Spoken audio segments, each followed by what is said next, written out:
صبر کی حقیقت۔ انس رضی اللہ عنہ نبی کریم صلی اللہ علیہ وسلم سے روایت کرتے ہیں، آپ صلی اللہ علیہ وسلم نے فرمایا، حقیقی صبر وہی ہے جو چوٹ یا صدمے کے آغاز پر ہو، یعنی جس وقت چوٹ لگی ہو اس وقت اپنے آپ پر کنٹرول کرنا ہی صبر ہوتا ہے۔ اس وقت چیخنا، واویلا مچانا اور پھر بعد میں جب آنسو خشک ہو جائیں پھر کہنا میں نے صبر کر لیا، تو یہ صبر نہیں ہوتا، بلکہ صبر آغاز میں ہی ہوتا ہے۔ صبر کا مطلب اپنے نفس کو، اپنے دل کو، اپنے آپ کو غلط کام سے، نیگیٹو ریئیکشن سے، ناراض ہونے سے روک لینا، زبان کو شکایت کرنے سے روک لینا، اور اعضاء کو اضطراب یا بے چینی سے روک لینا، یعنی جیسے غصے میں آ کے پاؤں مارنے لگتے انسان، یا دروازے پٹکنے لگتے ہیں، یا بال نوچنے لگتے ہیں، تو ان چیزوں سے اپنے آپ کو بچانا۔ یہ انسان کے لیے بڑا مشکل وقت ہوتا ہے جب کوئی تکلیف دہ خبر اس کو پہلی دفعہ پہنچتی، تو اسی وقت انسان کو صبر کی نیت کر لینی چاہیے، آپے سے باہر نہیں ہونا چاہیے۔ جو بے صبرا انسان ہوتا ہے وہ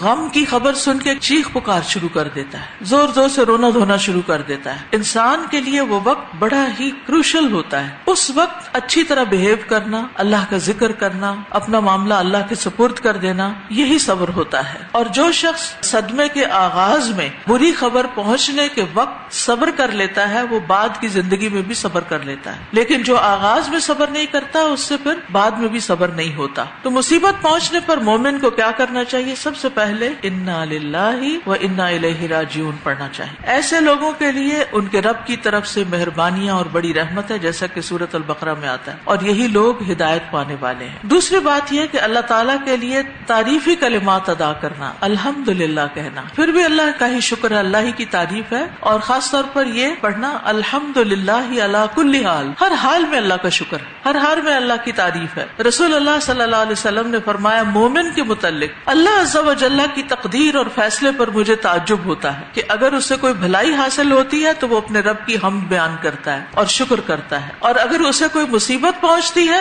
تو وہ اپنے رب کی تعریف کرتا ہے اور صبر کرتا ہے۔ نعمت پر شکر اور تکلیف پر صبر۔ تیسری چیز، اللہ کے فیصلے پر راضی ہو جانا چاہیے، اسے ایکسپٹ کر لینا چاہیے۔ رضیت باللہ ربا، اللہ میں تیرے رب ہونے پہ راضی ہوں، تیرا فیصلہ میں نے قبول کر لیا۔ مسند احمد کی روایت میں ہے، نبی صلی اللہ علیہ وسلم نے فرمایا، اللہ سبحانہ وتعالی اپنے بندے کو جو کچھ دے رہا ہوتا ہے وہ اس میں سے اس کا امتحان لیتا ہے، یعنی جتنی نعمتیں ہمیں ملی ہیں نا ان کا امتحان بھی ہوتا ہے۔ تو جو شخص اللہ عز و جل کی تقسیم پہ راضی ہو جائے، اللہ اسے اس میں برکت اور وسعت دے دیتا ہے۔ اب دیکھیں کتنی چیزیں زندگی میں ایسی ہوتی ہیں جن کی ہم تمنا کرتے ہیں ہمیں وہ ملے، لیکن جب وہ ملتی ہیں تو ساتھ ہی ہم تنگ بھی ہونے لگتے ہیں۔ مثلا ایک عورت چاہتی ہے کہ اس کو اللہ تعالیٰ بچے سے نوازے، پھر جب بچہ پیدا ہو جاتا ہے تو خوشی بھی بہت ہوتی ہے، لیکن بچے کا رونا دھونا اور راتوں کو جگانا اور بہت بے چین کرنا ماں کو اس کے زندگی کا حصہ بن جاتا ہے۔ تو ایسے میں انسان کو صبر سے کام لینا چاہیے، زبان سے شکوہ نہیں، دل سے اللہ کے فیصلے اور تقدیر پہ راضی۔ پھر اسی طرح جو راضی نہ ہو اس کو برکت نہیں ملتی۔ تو نعمتوں میں برکت کب ہوتی ہے؟ جب بندہ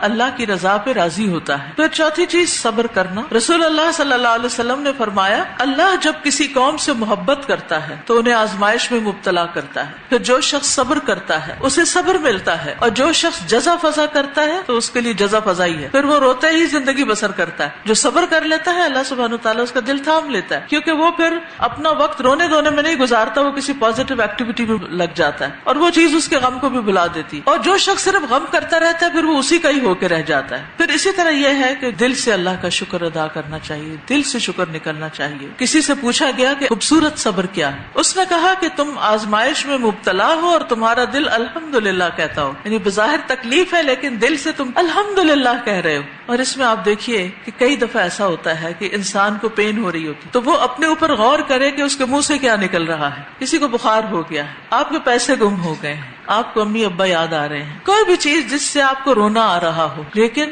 زبان سے الحمدللہ، اللہ میں راضی ہوں، اور پھر یہ صرف زبان سے نہ ہو بلکہ دل سے۔ ایسے سب مواقع پر انسان دل سے اللہ کا شکر ادا کرتا رہے اور کہے اس میں بھی خیر ہے، اس کے ذریعے بھی اللہ تعالیٰ مجھے بھلائی عطا کرے۔ اور کسی بھی ناپسندیدہ صورتحال کے پیش آنے پر یہ تو لازم ہوتا ہے کہ گناہ جھڑنا شروع ہو جاتے ہیں اور نیکیاں لکھی جانے لگتی ہیں. پرابلم اپنی جگہ ہے، لیکن جو آخرت کا اجر ہے وہ تو ملنا ہی شروع ہو جاتا ہے اگر انسان صبر سے کام لیتا ہے. پھر اسی طرح ایک اور بات یاد رکھیے، خیر کے کلمات زبان سے نکلیں. مثلا اگر کوئی فوت ہو جائے تو اس وقت بھی زبان سے اللہ تعالیٰ کی ناراضگی کا کوئی جملہ نہ نکلے. ام سلمہ کہتی ہیں کہ رسول اللہ صلی اللہ علیہ وسلم ابو سلمہ کے پاس تشریف لائے تو ان کی آنکھیں کھلی ہوئی تھی، آپ نے ان کو بند کر دیا. پھر فرمایا جب روح قبض کی جاتی ہے تو نگاہ اس کے پیچھے جاتی ہے، روح کو دیکھ رہی ہوتی. تو جب ان کو آپ نے بتایا کہ یہ فوت ہو چکے ہیں تو گھر والوں نے رونا شروع کر دیا. تو آپ نے فرمایا اپنے آپ پر خیری کی دعا کیا کرو، بے شک فرشتے تمہاری بات پر آمین کہتے ہیں. اسی طرح اگر آپ بیمار ہو گئے یا بچہ بیمار ہو گیا، کوئی بیماری چھوٹی موٹی نظر آ رہی ہے، برے لفظ زبان سے نہیں نکالنے، اچھی بات زبان سے نکالیں.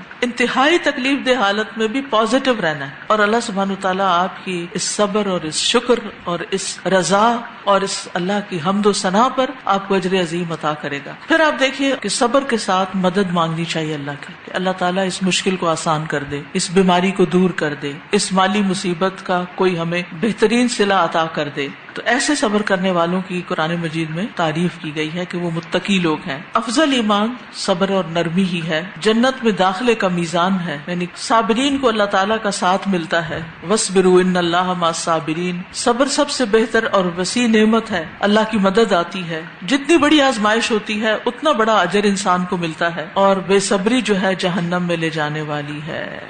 رسول اللہ صلی اللہ علیہ وسلم نے فرمایا بے شک فساق جہنمی ہے. کہا کہ اللہ کے رسول صلی اللہ علیہ وسلم فساق کون؟ آپ نے فرمایا عورتیں. ایک آدمی نے کہا اللہ کے رسول کیا وہ ہماری مائیں بہنیں بیویاں نہیں؟ آپ نے فرمایا کیوں نہیں، لیکن جب ان کو نعمتیں ملتی ہیں تو شکر ادا نہیں کرتی، اور جب ان کو آزمایا جاتا ہے تو صبر نہیں کرتی. تو ہم نے اپنے اندر یہ دو چیزیں لانی، نعمت ملنے پر شکر اور تکلیف آنے پر صبر.